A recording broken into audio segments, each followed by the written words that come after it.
Assalamualaikum warahmatullahi wabarakatuh. Perkenalkan, nama saya Meiji Sihombing. Saya adalah salah satu mahasiswi dari Universitas Jambi, program studi ilmu politik Fakultas Hukum Angkatan 2020.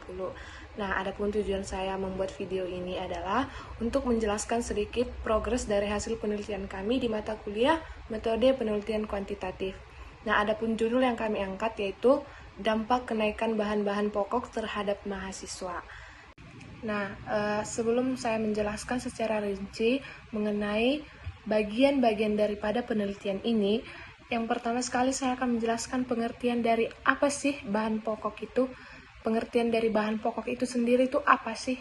Nah, sembako adalah singkatan dari 9 bahan pokok yang terdiri atas berbagai bahan-bahan makanan ataupun minuman yang secara umum itu sangat dibutuhkan oleh masyarakat di Indonesia.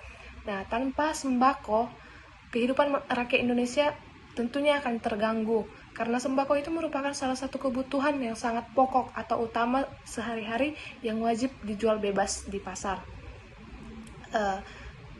Kenaikan bahan pokok ini disebabkan karena adanya faktor dari kelangkaan barang atau ketersediaan dari barang itu yang sangat terbatas.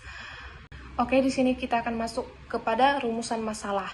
Nah, rumusan masalah dari penelitian ini atau dari judul yang kami angkat yaitu bagaimana sih dampak dari naiknya harga bahan pokok terhadap mahasiswa, khususnya mahasiswa di Universitas Jambi. Next, tujuan. Nah, adapun tujuan dari penelitian ini adalah untuk mengetahui bagaimana sih dampak dari naiknya harga bahan pokok, khususnya terhadap mahasiswa di kawasan Jambi luar kota. Kemudian manfaat. Nah, dengan adanya penelitian ini, tentunya akan sangat membantu dan memberikan informasi tentang bagaimana dampak yang dirasakan oleh masyarakat, terkhususnya di kalangan mahasiswa yang statusnya sebagai perantau di kota Jambi ini, terutama di kawasan Jambi luar kota, mengenai kenaikan harga bahan pokok serta memberikan informasi kepada pemerintah tentang bagaimana keresahan yang terjadi di masyarakat. Ruang lingkup. Penelitian ini secara umum nantinya akan membahas mengenai persoalan bagaimana dampak naiknya harga bahan pokok.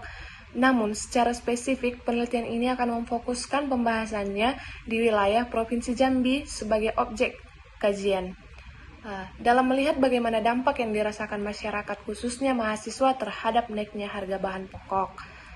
Landasan teori yang pertama itu kenaikan harga bahan pokok kita jadikan menjadi variabel X. Nah, dalam jangka waktu tertentu, bahan pokok akan mengalami suatu kenaikan atau penurunan harga. Kenaikan harga bahan pokok merupakan salah satu pengaruh terhadap perekonomian masyarakat. Yang paling sering mengalami kenaikan harga biasanya adalah beras, sehingga memicu bahan pokok lainnya mengalami kenaikan. Kenaikan harga bahan pokok ini sangat dirasakan oleh rakyat menengah ke bawah, tidak terkecuali oleh mahasiswa. Sedangkan untuk rakyat menengah ke atas, tidak begitu merasakan karena masih mampu untuk membelinya. Ada beberapa jenis bahan pokok yang mengalami kenaikan. Yang kami bahas di sini yaitu kenaikan dari minyak goreng, yang kedua itu minyak tanah atau gas LPG, yang ketiga yaitu adalah beras. Kenaikan dari harga bahan pokok ini tentunya sangat berpengaruh terhadap inflasi.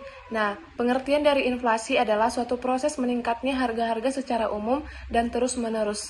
Kenaikan harga dari satu atau dua barang saja tidak dapat disebut sebagai inflasi, kecuali bila kenaikan itu meluas atau mengakibatkan kenaikan harga pada barang lainnya. Kerangka berpikir. Kerangka berpikir itu adalah suatu dasar pemikiran yang mencakup penggabungan antara teori, fakta, observasi, serta kajian pustaka yang nantinya dijadikan sebagai landasan dalam melakukan atau menulis sebuah karya tulis ilmiah. Nah, bahan pokok tadi, bahan pokok itu kita jadikan sebagai variabel X, yaitu independen, dan mahasiswa kita jadikan sebagai variabel Y, dependen. Sekian yang dapat saya jelaskan progres dari hasil penelitian kelompok kami. Kurang lebih saya mohon maaf. Terima kasih. Wassalamualaikum warahmatullahi wabarakatuh.